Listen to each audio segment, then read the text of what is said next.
oni wa nabi Muhammad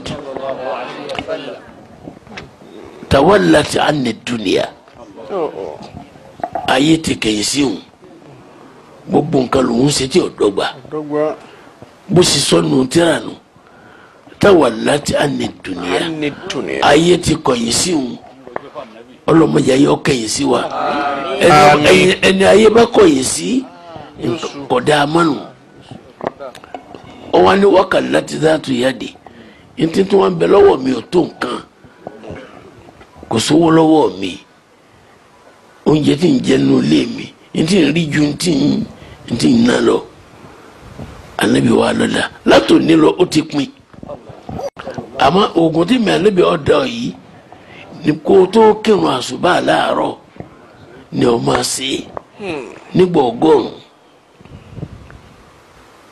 tẹ́yìn ní ó ṣe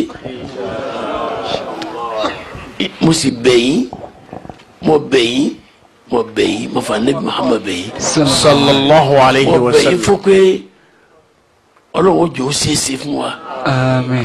kó tó ká sùn kó dàbí wọn nìkan lọ́ọ́ dá ṣùgbọ́n àkì tó sì ti jí tí mọ́sálásí ò súnmọ́ ọ o sì kẹ́ra kí àtàlẹ́fà yìí tán jòkólẹ̀ kọ́kọ́ sí lẹ́ni gbọ̀ngàn o tún sì ká mọ́ àṣùbà anabi náà lọ táìmù ẹ̀ sígbà náà sallallahu alayhi wa sallam. anabi ni min tulu il-fajiri ila an tusalla subha alifajari bá ti yọ tí o fi di wàtá wà á ká ṣùbà làásì anabi òkú lẹ́yìn ìrun àṣùbà kátó ká ṣùbà ni ila an tusalla subha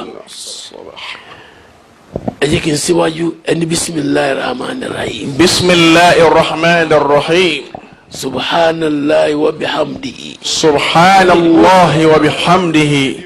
subhanallahi wa bihamdihi. subhanallahi wa bihamdihi. subhanallahi al-azim. subhanallahi al-azim.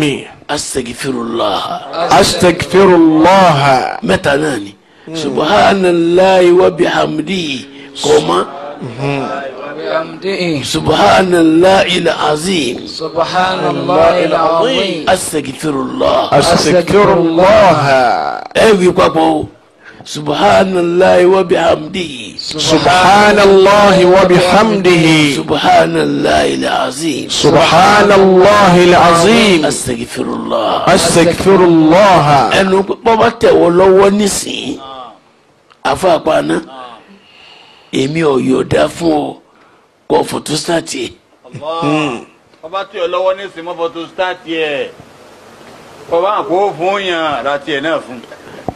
mo fà ní bíbí ọ ó nídìí àfi kéèta ẹ gbọ́ díẹ̀ àmọ́ ọlọ́run yọ̀ọ̀dá ẹ̀ fún ọ bá níbi tí fún wa ni máa lọ sí wọn náà pọ̀ ọba purọ́ ìgbésí ayé rẹ̀ ó yàtọ̀ sí bó ti ń bá a bọ̀ tẹ́lẹ̀ nígbà ọgọ́rùn-ún ó sí láàárọ̀ kó tó akásùbà ẹ wí kí n gbọ́ àfàbàrà gbogbo subhanallahi wa bihamdihi.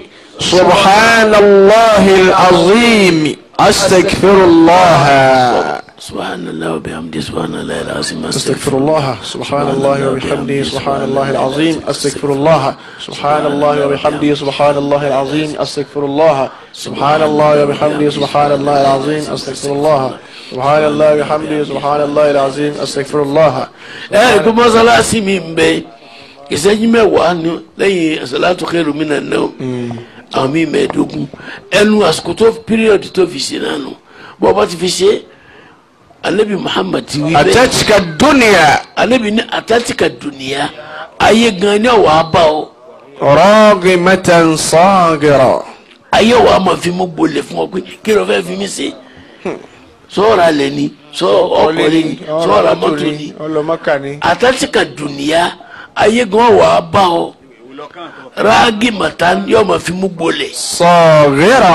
yóò wá yẹrẹ pé alẹ́ fún ẹ anabi ló wí bẹ́ẹ̀ fẹ́ rú náà. sallallahu alayhi wa anabi sì sallam. ní ọ̀rọ̀ sẹ́nu anabi kọ́ lọ jáwé kínní kan mọ́ nǹkan kan ẹ dẹ́kun mo fà anabi Muhammad bẹ́ẹ̀ atatika dunya ráàgì ragimatan sagira. ayé náà máa wá fi mú gbolẹ̀ kí ni fífi mú gbolẹ̀ ni pé bó o ti ń parí bùkátà kátà ló tún máa sè mí yóò sì máa rọrùn mọ̀ra lẹ̀ kẹ́jọ́ ní mo fẹ́ kọ́ ó tún rí kọ́ sì rí kọ́.